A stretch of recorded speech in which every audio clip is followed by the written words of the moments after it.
प्रसार भारती अभिलेखागार की प्रस्तुति सदाबहार सुनहरे दौर का अनमोल खजाना।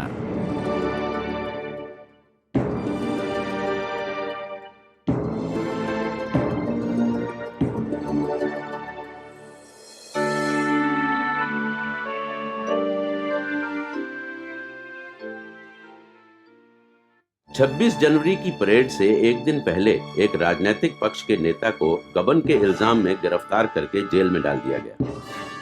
जवाब में पार्टी वर्कर ने पूरे प्रांत में बंद का ऐलान कर दिया। दुकानें और संस्थाएं जबरदस्ती बंद की गईं। सड़कों पर यातायात रोक दिया गया। नेशनल हाईवे पर कई लोग 2-3 घंटों के लिए एक तरफ को हकाल दिए जाते हैं।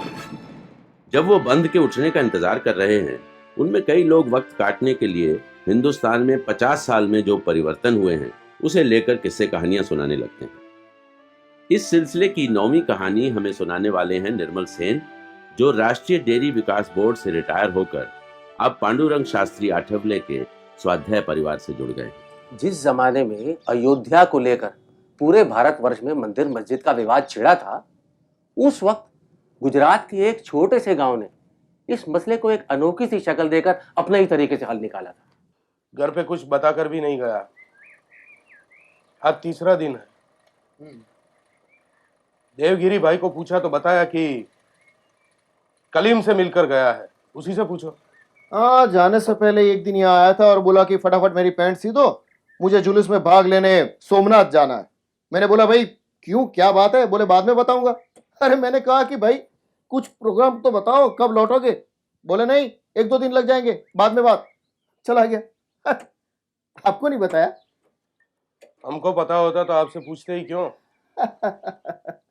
लक्ष्मण भाई, आजकल के बच्चे ऐसे ही होते हैं, समझे?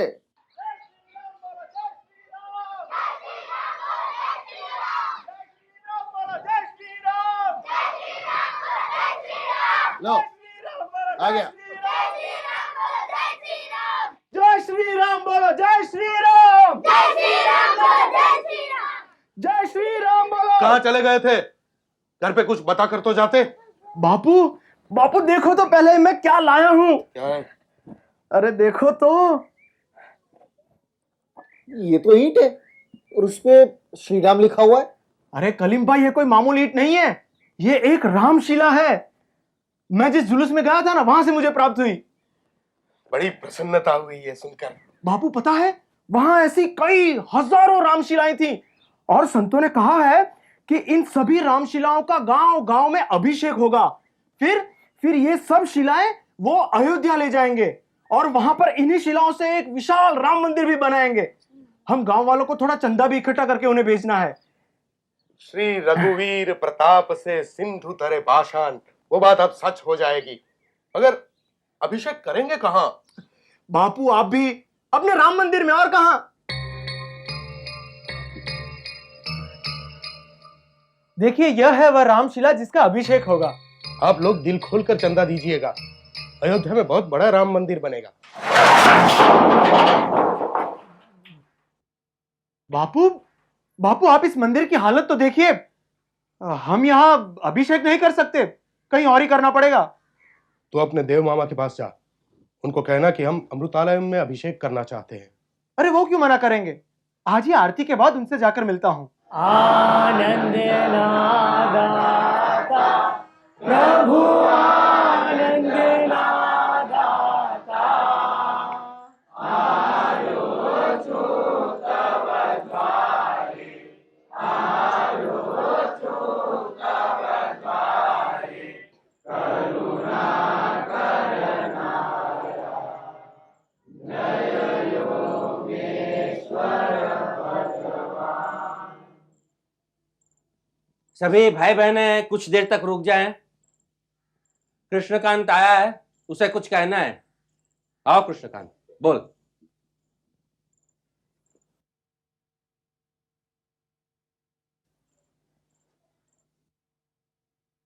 आप सभी स्वाध्यायी भाई बहनों से सिर्फ यही निवेदन करना है कि हमारी इस रामशिला के अभिषेक के लिए हमारा जो मंदिर है वो थोड़ा छोटा पड़ रहा है, तो इस पूजा के लिए हमें अमृतालय में जगह मिले अने आप सभी इसमें भाग लें। पहले ये जान लेते हैं कि हमारे भाइयों की क्या राय है इस बारे में। हाँ मनसुख भाई बोलो। आम तो राम जी का काम है, फिर भी थोड़ा सोच विचार जरूरी है। अबे एमा कैसा सोच विचार? जो भाई, हमने सुना है कि इसके पीछे सियासी पार्टियां हैं, शुद्ध धार्मिक भावना नहीं है। तो क्या राजनीति में धर्म नहीं होना चाहिए? मैं कुछ कहूं?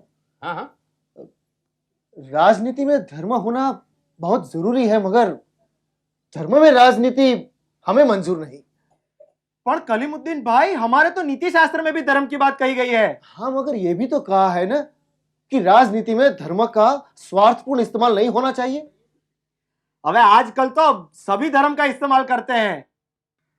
हाँ, हर धर्म का दुरुपयोग हो रहा है, हर न जाने इसमें इंसान कहाँ खो गया। मुझे तो यह डर है कि कहीं इस पूजा से हाँ, अबे तुम्हें तो राम जी का विरोध करोगे ही कलीमुद्दीन भाई। नहीं कृष्णकांत नहीं, अमृतालय में इस तरह की बात मना है। जो भी बहस हो तर्क संगत होनी चाहिए। अरे पर मामा जी, जो राम जी के मंदिर का विरोध करेगा, क्या वो राम जी का विरोधी नहीं हुआ? नहीं नहीं, ये राम का विरोध नहीं है। अरे वो तो हम सबके हृदय में राज करते हैं। जो उन्हें पूछता है उसके हृदय में उनका मंदिर है। हमें इन हृदय रूपी मंदिरों को विशाल बनाने का सोचना चाहिए। यहाँ और भी स्वाध्याय भाई हैं। सोंदू कहो ना कुछ। हमारी तो ये विनती है हाँ। कि भाईचारा खत्म ना हो। अध्याय में हम सभी धर्मों के लिए सम्मान की भावना रखते हैं, बाद में सोचते समझते हैं।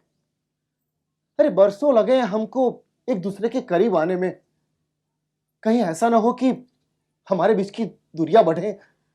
और कलीमुद्दीन भाई, अब पूजा करने में किसी को क्या आपत्ति होगी? पूजा करने में किसी को आपत्ति नहीं है। अरे पूजा तो हम सब करते हैं, लेकिन यदि किसी पूजा से अशांति पैदा होती हो तो जिसे पूजा जा रही है वो क्या प्रसन्न होता होगा? हाँ, मेरी एक बात बताओ, यहाँ हम पूजा करते हैं, आरती करते हैं, क्या हम हरिजनों को राम मंदिर में प्रवेश मिलेगा? ये मुझे नहीं मालूम भाई। तो जाओ और पता लगाओ कृष्णकांत। तब तक रामशिला को हम श्रद्धा से अमृतालय में रखेंगे। दादाजी ने कहा है ना, दूसरों के हृदय को भय या शक्ति से नहीं, तर्क से जीतना चाहिए। तर्क से जाओ।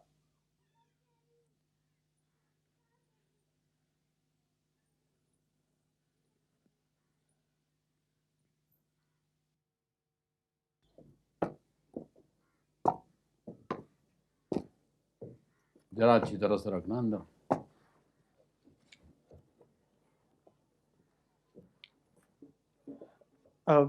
नमस्ते करसन भाई। नमस्कार। करसन भाई, मैं रामशिला नहीं ला पाया। क्यों? आज तो ट्रक इलाहाबाद जा रहा है। हाँ, लेकिन अब क्या बताऊं, हमारे गांव वाले अभिषेक के लिए तैयार नहीं हो रहे हैं। तो समझाना था ना। तरह तरह की शंकाएं उठ रही हैं उनके मन में। देखो कृष्णकांत, इस कार्य से हमारा गौरव बढ़ेगा, हमारे भारत का खोया हुआ गौरव। भूतकाल में जो गलतियां हुई उसे सुधारने का यह अवसर है। हम सबको हाथ बटाना चाहिए। करसन भाई, लेकिन हमारे गांव में हरिजन भी बहुत हैं। उनका कहना है कि ऊंच नीच के भेदभाव को हमें मिटाना है। पहली शिला कामेश्वर चौपाल के हाथों रखी जाएगी। जानते हो वो कौन है? बिहार का एक अछूत। अच्छा, अब यानी अछूत आरती कर सकेंगे? कृष्णकांत, तुमने तो शास्त्रों का अध्ययन किया है। पूजा करने का अधिकार एक पुजारी को है, और पुजारी ब्राह्मण ही होता है। लेकिन करसन भाई, स्वाध्यायी लोग तो सबको पूजा करने देते हैं। उनका कहना है कि ईश्वर की पूजा में किसी को रोका नहीं जा सकता। ठीक है, अभी ये चर्चा न करें। मैं अपने कुछ ज्ञानी गुणी मित्रों को लेकर तुम्हारे गांव आऊंगा कभी। हम समझाएंगे लोगों को। ठीक है। हालांकि काजली गांव के निवासियों ने रामशिला के अभिषेक में भाग नहीं लिया और मंदिर मस्जिद के विवाद से भी बहुत दूर रहे, पर फिर भी उस झगड़े का असर उस गांव पर पड़ा। पर इसका भी हल उन्होंने अपने ही ढंग से निकाल लिया। सलाम अलैकुम। वालेकुम सलाम। अरे मोहम्मद चाचा, आप यहाँ? आदाब चाची। कहिए चाचा, कैसे आना हुआ यहाँ? क्या करते बेटे, कोडीनार में तनाव ज्यादा बढ़ गया था। तुम्हारी चाची ने कहा कलीम भाई का गांव कजली स्वाध्याय गांव है, हम लोग वहां महफूज रहेंगे। हमारे साथ हमारे गांव के कई और लोग भी है। मगर चाचा, मेरा घर तो बहुत छोटा है। हाँ, वैसे आप और चाची यहाँ रह सकते हैं, मगर इतने सारे लोगों को मैं कहाँ ठहराऊंगा? गांव में कोई मस्जिद तो होगी? हाँ है, सामने ही है, मगर मस्जिद भी छोटी है। जो भी है जरा दिखा दो ना। ठीक है चाची, अब बैठिए, आइए।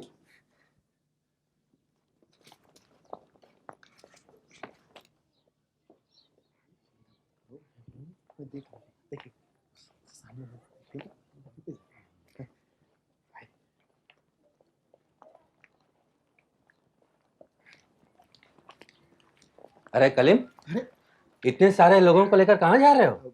बापू, एक मुश्किल आ पड़ी है। कहो। कोडिनार में कुछ दंगे फसाद हो गए तो ओ। मेरे मोहम्मद चाचा कोडिनार से भाग के यहाँ आ गए, तो उनके साथ ये लोग भी आ गए। इन्हें कहाँ ठहराओगे? मस्जिद में। अरे पर ये मस्जिद में इतने सारे लोग कैसे रहेंगे? मर्द लोग तो कहीं भी ठहर लेंगे, हमें बच्चे और औरतों की फिक्र है। अगर आपको आपत्ति न हो तो वो अमृतालय में सारे के सारे लोग रह सकते हैं। हमें आपत्ति क्यों होगी? क्योंकि वो एक मंदिर है। हमें तो कोई एतराज नहीं है, मगर आप लोगों को तकलीफ नहीं होनी चाहिए। अरे भाई, हमें कोई तकलीफ नहीं है। आइए, चलिए, आइए ना। हाँ, आइए चलिए चाचा, आओ। आइए आइए।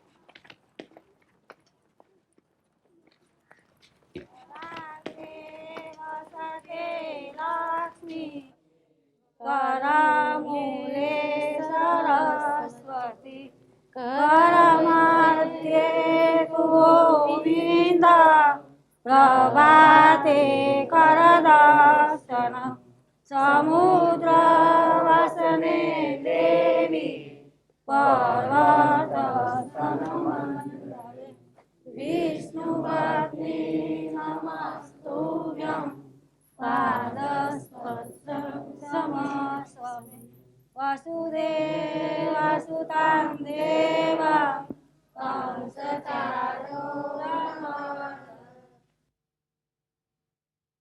बता भाई बहनों से मैं ये कहना चाहूंगा कि ये लोग हमारे अतिथि हैं, कोडिनार से आए हैं, और मैं आशा करता हूं इनकी सेवा सत्कार में कोई कमी नहीं होगी। आप लोग कोई चिंता ना करें, हम सब लोग आपके लिए बारी बारी भोजन पहुंचा दिया करेंगे। पर हमारा भोजन आप स्वीकार करेंगे ना? बिल्कुल करेंगे, क्यों नहीं करेंगे? शाकाहारी भोजन है ना, इसीलिए कह रहे हैं। मंदिर में रहकर मांसाहार कैसे कर सकते हैं, इतना तो हम भी जानते हैं। देवगिरी,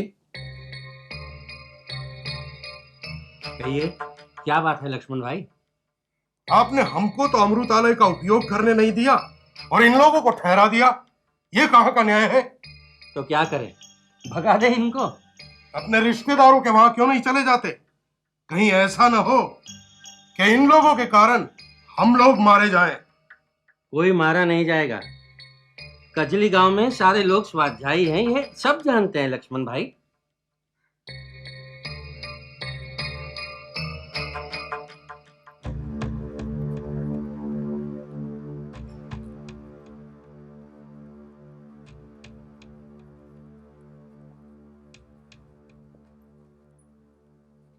अरे यहाँ तो काफिर बुत परस्ती करते हैं। ला हौल बिला कुव्वत। आप लोग यहाँ कैसे ठहरे? मौलवी साहब, तमें तो कई दिनों के बाद पधार रहे हूं, लेकिन मुसीबत में इन लोगों ने हमें सर छुपाने की जगह दी थी। आप लोग खाना भी इन काफिरों का दिया हुआ खाते हैं? अगर भोजन मूर्तियों को न चढ़ाया गया हो मौलवी साहब, तो उसे खाने की मनाही कुरान में भी नहीं है। और वो काफिर भी कैसे हुए? काफिर वो लोग होते हैं जिनके मजहब में किताब ना हो। यहाँ तो वेद है, गीता है। वो लोग दुनिया में आला दर्जे के इंसान होंगे, मगर वो बुत परस्त है, इसलिए काफिर है बस। मौलवी साहब, अपने चाहने वालों के दिल को सिर्फ परवरदिगार ही जान सकता है, और फिर उनका फैसला करने वाले हम कौन होते हैं? अगर आपको यहाँ कोई दिक्कत हो तो आप यहाँ से तशरीफ ले जा सकते हैं। चला जाऊंगा मैं। तुम लोगों को रोजे कयामत का भी खौफ नहीं? या अल्लाह रहम कर। चलो जी। इस तरह कोडीनार से आए शरणार्थी कुछ दिन और उस गांव में रुके, पर जब हालात सुधरने लगे तो उनका भी घर लौटने का समय आ गया।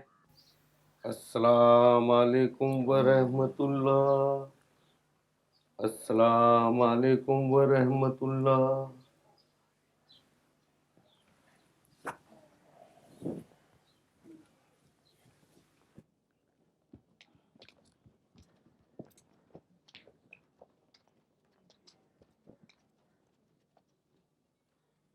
कलीमिया जी।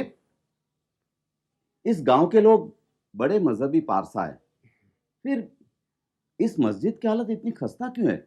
लगता है इसकी छत कभी भी गिर सकती है। अब ठीक कहते हैं चाचा। यहाँ एक पुराना राम मंदिर है, उसकी हालत भी कुछ ठीक नहीं है। आज आरती के बाद अमृतालय में इसी मुद्दे को लेकर एक मीटिंग बुलाई है। मैं वहां आ सकता हूँ? मुझे कुछ कहना है। जरूर आइए चाचा। मंदिर और मस्जिद की मरम्मत के बारे में हम जो सोच रहे हैं उसके लिए किसी को कोई आपत्ति तो नहीं है ना? बापू, मस्जिद का काम तो वैसे हम कल से भी शुरू कर सकते हैं, इसमें कोई आपत्ति नहीं है, मगर मंदिर का काम शुरू करना हो तो आपको लक्ष्मण भाई से आज्ञा लेनी पड़ेगी, और ये काम आप ही कर सकते हैं। ठीक है, मैं बात कर लेता हूँ। बापू माफ करना, मुझे कुछ कहना है। हाँ हाँ, कहिए कहिए। बापू, हम लोग आज जा रहे हैं। आपने यहाँ पनाह दी, सेवा सत्कार किया, उसका एहसान हम कभी नहीं भुला पाएंगे। बापू, एक अर्ज है मेरी। मैं एक कॉन्ट्रैक्टर हूं, और आप ये मस्जिद मंदिर बना रहे हैं यहाँ, उसका सारा मटेरियल मैं अपनी ओर से बिना कुछ पैसे लिए देना चाहता हूं। क्षमा कीजिएगा मोहम्मद भाई, बिना मूल्य दिए हम कोई भी चीज स्वीकार नहीं करते। ठीक है, कोई बात नहीं, तो हम माली मदद करेंगे। हम पैसे भी नहीं लेते। तो फिर हम लोग करें क्या? आप लोग चाहे तो श्रम भक्ति कर सकते हैं। मतलब? भक्ति भाव से आप में से जो भी चाहे यहाँ आए और अपनी मजदूरी समर्पित करें। आप तो कॉन्ट्रैक्टर हैं, आप अपना अनुभव हमें दे सकते हैं, कितना सामान लगेगा, कहाँ से आएगा, वगैरह वगैरह। ठीक है बापू, तो फिर मस्जिद और मंदिर का सारा काम मैं देख लूंगा। चलिए, आप मुझे मस्जिद और मंदिर का नक्शा दिलवा दीजिए, मैं हिसाब लगा सकूं। अरे मोहम्मद भाई, गांव में कहाँ नक्शा होता है मंदिर और मस्जिद का?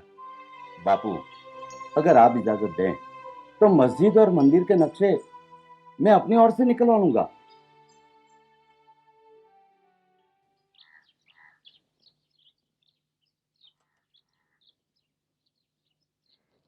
नहीं नहीं नहीं, मुझे ये बात स्वीकार नहीं है। अगर स्वाध्यायी मंदिर का निर्माण करेंगे तो यहाँ तरह तरह के लोग काम करने के लिए आएंगे। तो वो क्या इंसान नहीं है? आप तो कहते थकते नहीं हो कि राम मंदिर की हालत बहुत खराब है और गांव वालों को इसकी कोई चिंता ही नहीं है। देवगिरी, मुझे मंदिर की पवित्रता का भी ध्यान रखना पड़ता है। फिर वही बातें नहीं, आप आखिर चाहते हैं क्या हो कि ये मंदिर पूरी तरह ढह जाए? लेकिन वो कॉन्ट्रैक्टर, वो तो हिंदू भी नहीं है, क्या वो यहाँ काम करेगा? कारीगर की कारीगरी देखी जाती है, धर्म या जात नहीं। और फिर सदियों से यही सब लोग मिलजुल कर मंदिर और मस्जिद बना रहे हैं, और आप अचानक आज कह रहे हैं कि नहीं जी, हुनर नहीं, कारीगरी नहीं, धर्म और जात महत्वपूर्ण है ना? ये कोई तर्क संगत बात नहीं है। जरा खुली दृष्टि से सोचिए आप। बापू मान भी जाइए, मामा जी ठीक तो कह रहे हैं, इसमें हमारा कुछ नुकसान तो है नहीं, उल्टे मंदिर का काम भी हो जाएगा और आपकी चिंता भी दूर हो जाएगी। आखिर में लक्ष्मण गिरी मान ही गए, और गांव वालों की भक्ति सेवा से मंदिर और मस्जिद का पुनर्निर्माण शुरू हो गया। इसमें मोहम्मद भाई और उनके साथियों ने भी भाग लिया, और उधर गांव के बाहर अयोध्या में मंदिर बनाने का आंदोलन भी चलता रहा। आपका इस गांव तो अनोखा है, यहाँ तो सामूहिक गीता पाठ हो रहा है, क्या बात है? मैंने आपसे कहा था ना, हमारे इस गांव में हर आदमी, अरे छोटा बच्चा भी गीता वेद सब जानता है। अच्छा। हमारे कलीमुद्दीन भाई हैं, दर्जी हैं, वो भी सब पढ़ लेते हैं। अच्छा, तो फिर अवश्य आपने गांव लोगों का सहयोग और समर्थन प्राप्त कर लिया होगा। इस विषय में आप मेरे मामा जी से बात कर ले तो अच्छा होगा। अच्छा, आइए आइए ठीक है। आइए।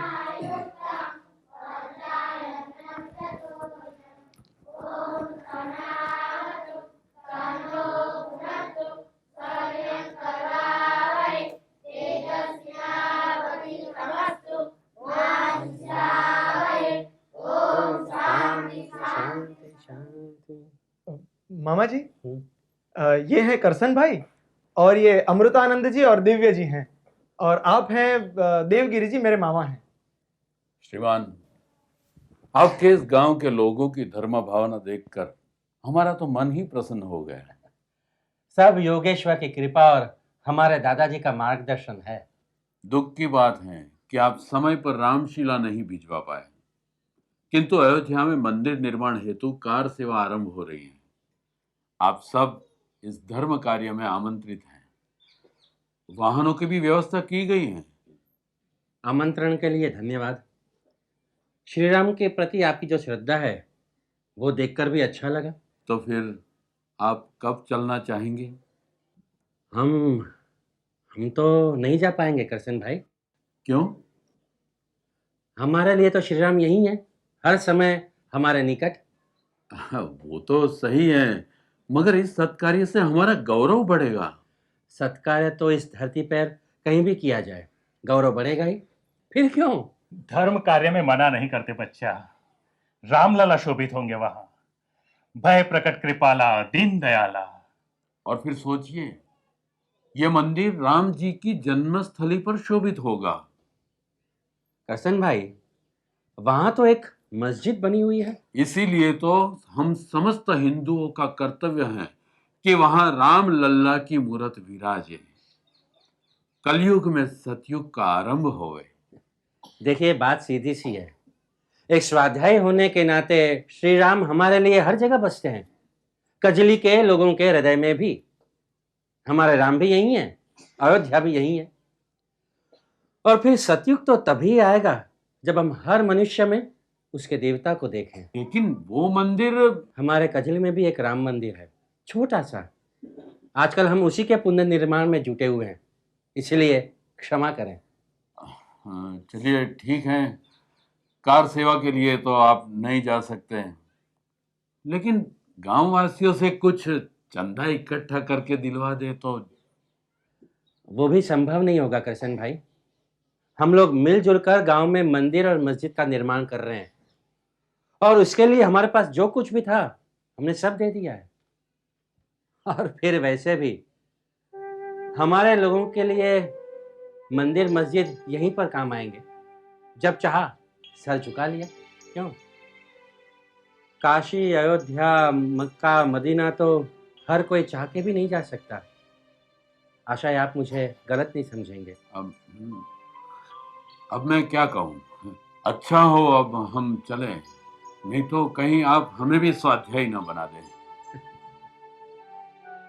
नमस्कार।